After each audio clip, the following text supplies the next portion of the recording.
हमारी संस्कृति, हमारे संस्कार सदा रहें हमारे साथ। अभी सब्सक्राइब करें। नमस्कार।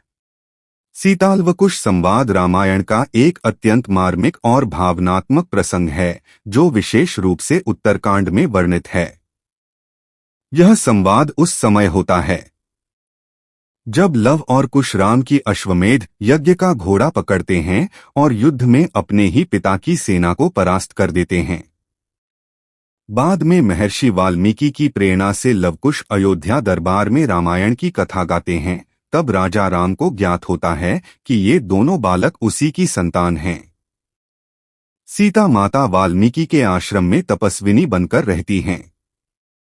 वहीं लवकुश का पालन पोषण होता है। वे अत्यंत तेजस्वी, वीर और ज्ञानी बनते हैं। राम के अश्वमेध यज्ञ का घोड़ा जब आश्रम के निकट आता है तब लवकुश उसे पकड़ लेते हैं। लवकुश का माता सीता से प्रश्न।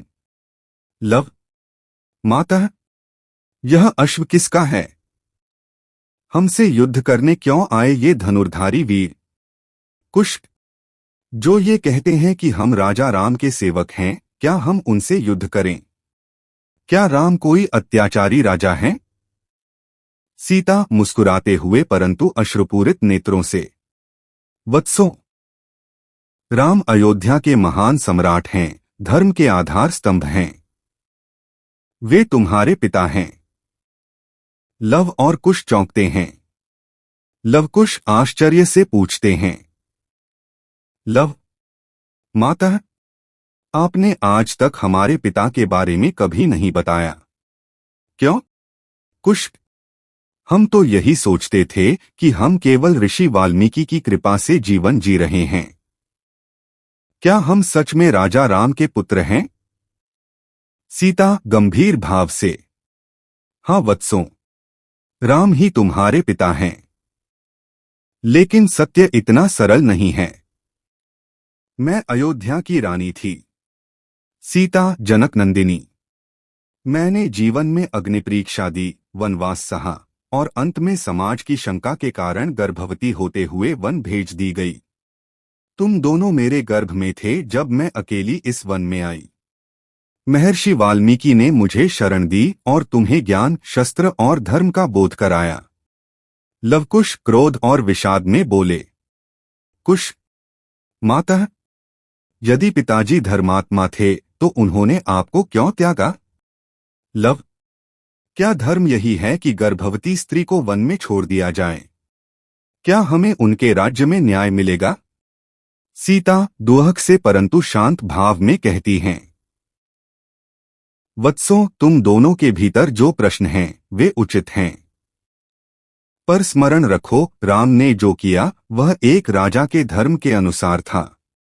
राजा को कभी कभी अपने व्यक्तिगत जीवन से ऊपर उठकर समाज के लिए कठोर निर्णय लेने होते हैं। राम ने कभी मेरे सतीत्व पर संदेह नहीं किया। समाज की दृष्टि और मर्यादा के लिए उन्होंने मुझे छोड़ा। अब समय आ गया है कि तुम अपने पिता से मिलो, उन्हें पहचानो, परंतु कटुता के साथ नहीं, धर्म, करुणा और प्रेम के साथ। लवकुश विनम्रता से माता के पैर छूने झुकते हुए कुश कहते हैं। माता, आपके वचनों ने हमारे क्रोध को शांत कर दिया। लव, हम अयोध्या जाकर राम से मिलेंगे, पुत्र बनकर, शिष्य बनकर और धर्म के योद्धा बनकर।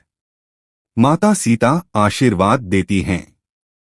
जाओ वत्सों, अयोध्या तुम्हारा स्वागत करेगी।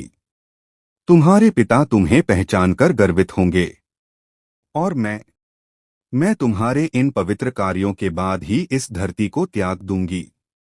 यह संकेत है कि बाद में सीता माता पृथ्वी में समा जाती हैं।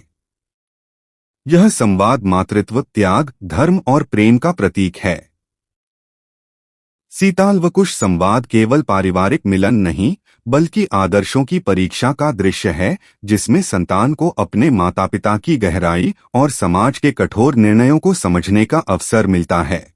आपको ये वीडियो पसंद आई हो तो कृपया एक लाइक जरूर करें और कमेंट में जय श्री राम लिखें। धन्यवाद।